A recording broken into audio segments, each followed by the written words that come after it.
Alors, on a tous entendu dire par nos mamans, bien sûr, couvre-toi, tu vas prendre froid, ferme ton bouton, tu vas attraper la mort. On l'a dit à nos enfants, et après tout, c'est relativement vrai, puisque le rhume, la grippe, la pharyngite, on tombe souvent malade en hiver. Mais, Florian, les apparences seraient-elles, là aussi, trompeuses?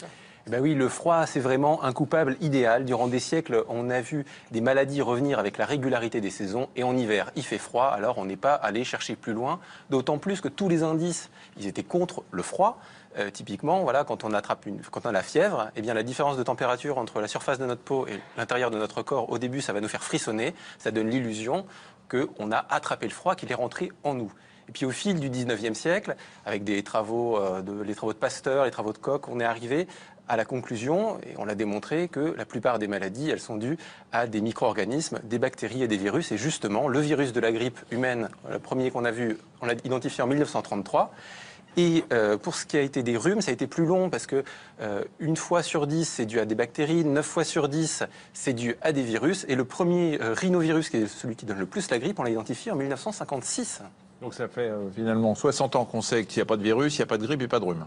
Voilà. Alors d'ailleurs, vous pouvez rester sur votre terrasse en hiver tout nu sans aucun problème. Vous aurez peut-être froid. Vous pouvez même être dans une chambre, peut-être avec les voisins. Vous pouvez être dans une chambre froide comme ces sportifs qui s'entraînent en conditions extrêmes. Voilà. S'il n'y a pas de virus dans le coin, on ne tombe pas malade. Alors eux, ils sont bien couverts, mais même s'ils étaient tout nus, ils n'attraperaient pas froid s'il n'y avait pas de virus dans le coin. Par contre, j'ai dit attraper froid, pardon, ils ne vont pas tomber malades s'il n'y a pas de virus dans le coin. Par contre, ils vont peut-être avoir froid et si leur corps ne produit pas assez de chaleur pour compenser, eh ben, ils risquent l'hypothermie. Mais là, c'est plus du tout les maladies de l'hiver. Alors, reste qu'on constate toujours que ces infections virales augmentent en nombre à l'approche de l'hiver et diminuent quand le printemps arrive. Alors, est-ce que la baisse de température joue quand même un rôle ou c'est autre chose? Alors là, vous venez de poser la question qui a fait s'arracher les cheveux aux chercheurs depuis qu'on sait qui sont les vrais coupables. Est-ce que le froid, c'est un complice ou est-ce que c'est plutôt juste un simple témoin? Et c'est une question d'autant plus épineuse que les virus sont différents, qu'ils ont des dynamiques infectieuses différentes, des profils divers et variés. Il y a plusieurs explications finalement. Alors, il pourrait y en avoir beaucoup et des hypothèses qui sont à valider virus par virus. On en a proposé plein qu'on va pouvoir classer grosso modo en 3 grandes familles d'hypothèses. Alors j'insiste, ça ne sont que des hypothèses. Alors peut-être que le froid nous affaiblirait, avec pour conséquence des infections plus faciles. Le froid créerait aussi, deuxième famille d'hypothèses, des conditions permettant au virus de se frayer un chemin jusqu'à nous. Et troisième famille d'hypothèses, le froid permettrait une plus grande survie des virus à l'air libre en attendant qu'ils trouvent un hôte. Alors, en bon scientifique que vous êtes, vous savez qu'une hypothèse, ça ne suffit pas et qu'il faut du coup imaginer des expériences pour aller vérifier cette hypothèse. Alors, faire des expériences avec des maladies infectieuses, c'est pas évident. C'est pour ça qu'on s'est surtout concentré sur les virus qui créent les maladies les moins graves, donc le rhume. Alors, au cours des années 60, on a exploré la première famille d'hypothèses. Est-ce que le froid nous rendrait plus susceptibles d'infection? Alors, la question qui a été posée, c'est si le virus arrive dans nos narines alors qu'on est en train de lutter contre le froid, est-ce qu'on tombe plus souvent malade? Et alors pour vérifier ça, on a fait des inoculations directes de virus à la pipette dans les narines de volontaires. On a mis une partie des participants en short et sous-vêtements en coton léger pendant au minimum une demi-heure, plusieurs jours de suite, dans des pièces à 4 degrés, dans des pièces à 10 degrés. Il y en avait qui avaient de la chance, ils avaient le droit à une petite laine en plus dans les pièces à 10 degrés. Et il y avait un dernier groupe qui était dans des bains à 32 degrés, les petits chanceux. Alors, les volontaires se sont vus administrer un rhinovirus soit pendant qu'ils étaient dans la salle, soit au sortir de la salle. Et qu'est-ce qu'on voit quand on regarde les résultats? L'étude n'a montré aucune différence entre les différents groupes, ni en termes d'infection, ni en termes de symptômes, ni en termes de réactivité du système immunitaire. Et on a continué les séances pour voir ça jouer sur le temps d'incubation. Là non plus, rien. Pas mal. Est-ce qu'on a vérifié quand même que des muqueuses, la muqueuse du nez notamment, vraiment irritée par le froid, permettrait au virus de rentrer plus facilement, d'être plus accueillante? Alors, dans les années 90, on a fait des biopsies de muqueuses nasales, justement, avant de faire les inoculations de rhinovirus. Et on a constaté qu'il y avait autant d'infections, que ces muqueuses soient lésées ou pas.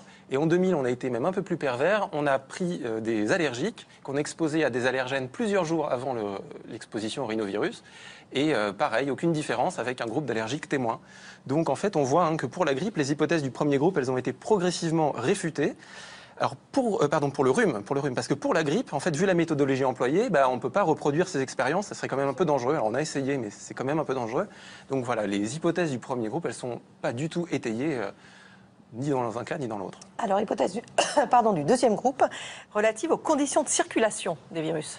Alors on entend parfois dire que l'hiver, ça accroît la promiscuité entre les hommes et ça favorise les échanges viraux.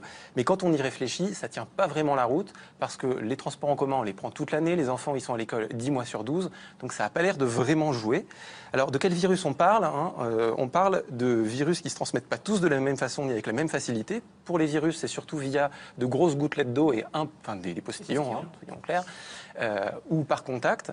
Pour la grippe, là, c'est un peu différent, puisqu'on a montré que ça pouvait se disperser dans l'air en petites particules fines. Et justement, il y a des études qui ont été menées en 2007 et 2012, où on a essayé de disperser le virus de la grippe humaine sur des cochons d'Inde, car oui, vous pouvez transmettre le virus de la grippe à votre cochon d'Inde. Eh bien, ça a montré qu'un froid sec, c'est une condition vraiment idéale pour que ces particules virales soient diffusées. Vraiment idéal parce que si le froid est humide, ça va créer de la condensation qui va rabattre les particules virales vers le sol.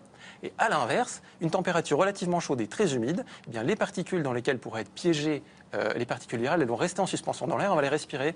Donc pousser le chauffage dans le bureau, voilà, c'est une très mauvaise idée. Donc ça, ce qu'on voit, c'est que c'est assez validé pour la grippe. Par contre, tous les tests qu'on a fait sur les rhinovirus, eh bien, eux, ils ne marchent pas. Bon, alors il nous reste une chose, et ça, a priori, c'est ce qu'on imagine aussi, enfin en tout cas c'est peut-être une idée reçue, c'est que les virus, eh ben, ils n'aiment pas quand il fait chaud, mais ils sont très très à l'aise quand il fait froid, et donc ils vivraient plus longtemps, ils se multiplieraient plus facilement. Et oui, et qu'il s'agisse de survie sur des surfaces inertes ou dans des gouttelettes d'eau, toutes les expériences, effectivement, ont montré que le froid et l'humidité permettent aux particules virales de conserver leur potentiel infectieux pendant des dizaines et des dizaines d'heures. On a d'ailleurs récemment montré que certains virus de la grippe, eh bien, ils possèdent quand ils sont relâchés dans le froid, ils possèdent une enveloppe de protection qui se désagrège uniquement quand il fait chaud. Voilà, et donc, a priori, le froid qui conserve, c'est vraiment ça le facteur clé qui explique les maladies de l'hiver.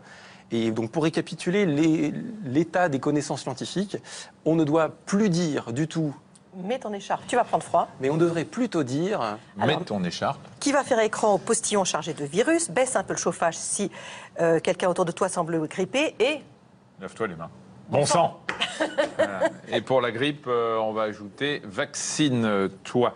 Cela dit, on ne sait toujours pas si, quand on sort les cheveux mouillés, parce que c'est un grand truc aussi, vous sortez les cheveux mouillés dans le froid, il va rentrer par les cheveux le virus, hein, les grands-mères disaient ça, ou quand on marche pieds nus sur le carrelage. Ouais. Et le cheveu, alors ça ne rentre pas par les yeux, a priori ça ne peut pas rentrer par les cheveux. Les virus de la grippe peuvent rentrer par les yeux. Oui, pas celui du rhume. Non, mais de Pas la celui grippe, du rhume. On a fait les tests, encore une fois, dans des chambres où on a uniquement exposé les yeux.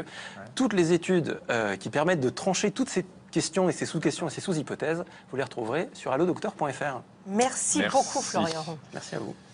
Place à In Vivo.